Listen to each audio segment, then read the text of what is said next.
Hello, everybody. It is the Benjamin Bloom Football Show. We are live here ahead of Nottingham Forest versus Huddersfield. Last game of the weekend. I'm just looking across there. It has just finished. Bristol City losing at home to Sheffield Wednesday. I'm going to be back later on with the full review of the weekend's games, but this last one still has a fair amount riding on it. The playoff picture behind Nottingham Forest up there in 5th place is really hotting up. Lots and lots of movement there, and down the bottom, things going completely crazy for Huddersfield in the bottom 6. Everybody is winning down there, and it's looking very much like it's going to be a very high points for somebody getting relegated this season. And I think everybody's moving more towards a 50-point total than the mid-40s we would normally expect. So a lot riding on this one indeed. Let's have a look at the lineups, and then we'll have a look at form and the table as well. So if I can remove that, get your thoughts in on this one in the comments, how you see this one playing out. Any predictions would be great. I'll get to them after we've gone through all of the form, etc. So Forest, very much as we'd expect under Sabri Lamouchi. We could predict most of these teams, but one interesting one there, if you look in the number 10 position, Brennan Johnson, David Johnson's son. David Johnson, once of Nottingham Forest, once of Ipswich as well. He's going to get a start here, which is nice to see. So standard Forest back 5, Samba in goal. He's been one of the best keepers in the division, actually. Very solid. Worrell and Figueiredo are the centre halves ahead of him. Cash, converted winger, who's been very progressive for Forest. Look out for him in terms of their attacking play, because the central midfielders don't tend to get too involved. They're more defensive players in the system. Ribeiro, not so much the other side, and if you can get your head around the fullbacks wearing 11 and the left back wearing 2, then I'm a bit old school with my numbers. All very confusing. Sat in front there, as I say, normally you would get Samba Sow and Ben Watson in those positions, but Thiago Silva is going to play a little bit further back there, so maybe a little bit more creativity from further back. But Watson and Silva will be sitting in front of the back 4. As I said, don't expect too much movement forward from those two. Expect the attacking thrust maybe to come from those full-back positions. Here's the danger. Wide players here, inverted wingers, as we see a lot. Joe Lolly coming in off the right on that left foot of his, and Sammy Amiobi on the left. And it'll be very interesting to see how Brennan Johnson goes in that number 10 position. Up the top, Lewis Grabban, goal machine at this level. He's the one that makes the difference a lot of the times in those tight Nottingham Forest games that we have seen.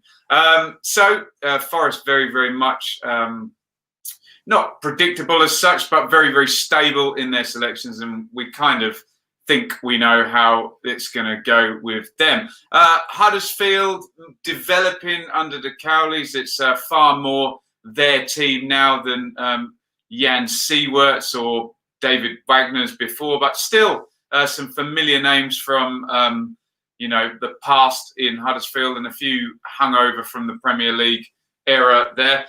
So in goal for them, Lossell. The back 4, Duhani, experience at centre halves with Stearman and Schindler should be very good at this level, those two. Toffolo is one that the Cowleys have brought in from Lincoln. Then sitting in front of those, Hogg, he was with them in the Premier League. O'Brien has come through a bit more this season in the central midfield position. Willock, on loan from Arsenal, I believe. Am I right about that? King, who won the Premier League, obviously, with Leicester in the 10 position. Maybe that will look more like a 4-5-1 than a 4-2-3-1, knowing Andy King's positioning. Alex Pritchard, remember him from Norwich and Brentford. Big money player, should be able to do good things at this level. And they do have a goal getter of their own in Carlin Grant up the top there. He has been in very, very decent nick. Similar-ish sort of player to Graben, and certainly in terms of the importance to his team, very, very much so. So that's how they're lining up. Remember with Forest, quite pragmatic, quite stiff and quite stable. So maybe we're expecting a tight game. Maybe we're not expecting too many goals, despite the fact with Carlin Grant and Graben on the pitch and Lolly and Pritchard kind of playing behind them, you have got some match winners there, but all depends on how much those teams want to progress forward and win the game. Let's have a little look at the form. Forest, not great actually for a top 6 team, but as you can see, they are hard to beat. Only one defeat in that last 6. Remember, 5 of those games, however, before lockdown. Lots and lots of draws, although that first draw at West Brom was a decent one. League leaders, I think, at the time. 0-0 at home to QPR. That may be a game they'd look to win. But then a really nice 1-0 away win at Cardiff in there. A 2-2 draw at Borough. And then that big home defeat against Millwall before the lockdown. That was a bit of a surprising one. Really got taken to the cleaners there by Millwall. They came back with a draw at Sheffield Wednesday, but they did have the lead in that game, if I'm remembering that one correctly. So Forest, only 7 points in the last 6, and given the chase going on behind, they would need to put a few wins on to guarantee not being caught in those playoff positions. Huddersfield also 7 points in the last 6 there. A draw away at Derby, defeat at Swansea, but look there, 2 back-to-back home wins. Really, really important when you're trying to get out from the bottom there. If you can get even a win and a draw together, let alone 2 wins back-to-back, you're looking very nice for a little bump up the table. Defeat at Leeds, no shame. And I have to say at the moment, defeat against Wigan seems to be no shame, although they would have wanted to get something from that one. They played those 2 teams whilst they were particularly in form, I would think the Cowleys would argue. So not much in it in terms of the form. Let's just have a look at how things actually have shaken out for these 2 teams before we look in the comments.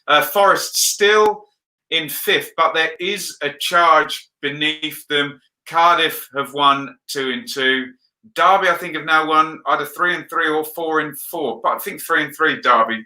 May even be 4-4. I need to double check that one. They're looking good as well. Blackburn and Swansea stuttered yesterday. So there is a move, particularly from Cardiff and Derby behind them. Cardiff only 1 point away from Forest now. And if you look at that chasing pack, it's only 4 points from Preston and Derby, and then 5 from Blackburn and Swansea. So what it does say is any team in there is only a crazy run of sort of 4 wins, a draw and a defeat out of 6 from catching Forest if they don't continue to put points on the board themselves. In terms of Huddersfield, it's tough down there. It's really tough. Huddersfield have come back with 1 defeat. And in that time, I believe Barnsley have put 4 points on. Luton have put 4 points on. Hull only 1. Stoke, I think they've only put 1 point on. Borough won yesterday and now have Neil Warnock. Charlton have put 6 points on, and Wigan have put 6 points on. Unprecedented amounts of point scoring all the way up there to Birmingham, and you're now starting to look and think you might need to I normally say point per game, 46, you're going to be absolutely fine. But that's not looking like it's going to be the case at all this season. Going to be 48, 50. Someone might get relegated with close to 50 points. So if you're Huddersfield, you really need to get motoring. Let's have a look at some of the comments as we close in on kickoff here. Nat is going to be a happy guy because he's got a Wednesday badge up there. They've just had a good win themselves. He says 2-0 Forest.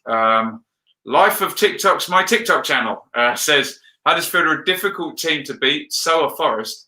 Forest are in for a torrid time today. If they're both difficult teams to beat, then looking like a very tight, very close, low-scoring game, I think. Jamie corrects me. Benfica. Yeah, he went to... Has he got a brother, Willock? I think he's got a brother who played for Arsenal as well. Lana says, I think Forest will have too much for them. Huddersfield tend to underperform and lack consistency. If there's one thing Forest are, it's consistent. And Lana adds, Forest pretty steady, but not exactly exciting. There we go. Jamie says, I'm scared. Don't be scared. Enjoy it. The Waffler, with a nice waffle in his picture there, says, is Van La Parra unemployed now? I'm not sure. He's nowhere to be seen in this 11 or on the bench. I'm just looking down at the benches quickly there.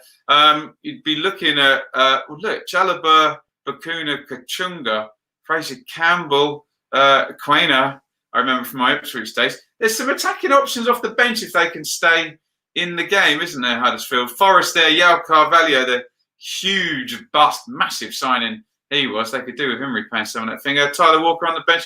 Ryan Yates, if he wants to shore it up, but I suppose a bit more creativity with Thiago Silva in there. And Carl Jenkinson there, who thought he'd signed to play right back, and then Matt Cash took the place. There we go.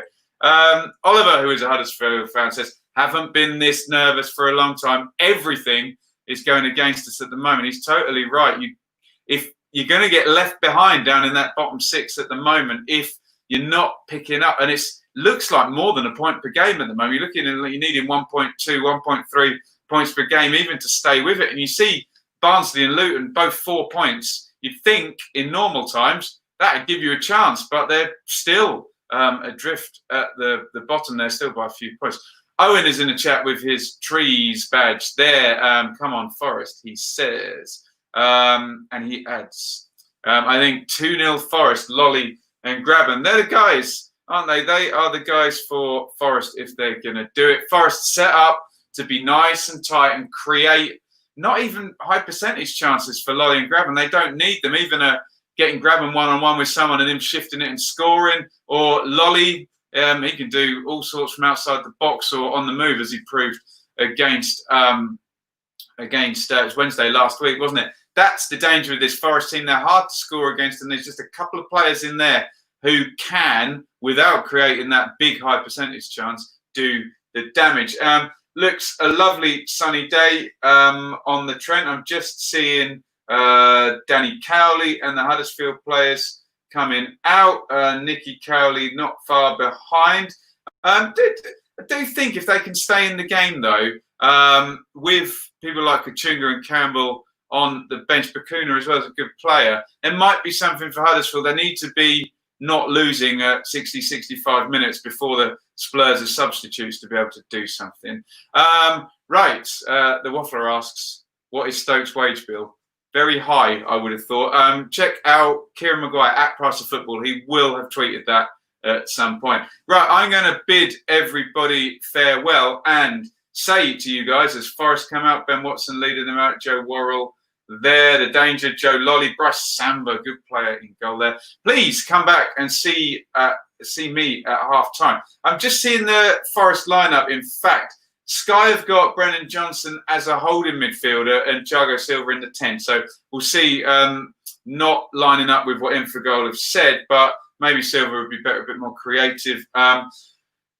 Interesting. Take a look at that as the game lines up. Come and see us at half-time with thoughts on this one. Thank you for watching. Thank you for your comments, your predictions. And remember as well, if you can't make half-time or full-time, back at 7 p.m.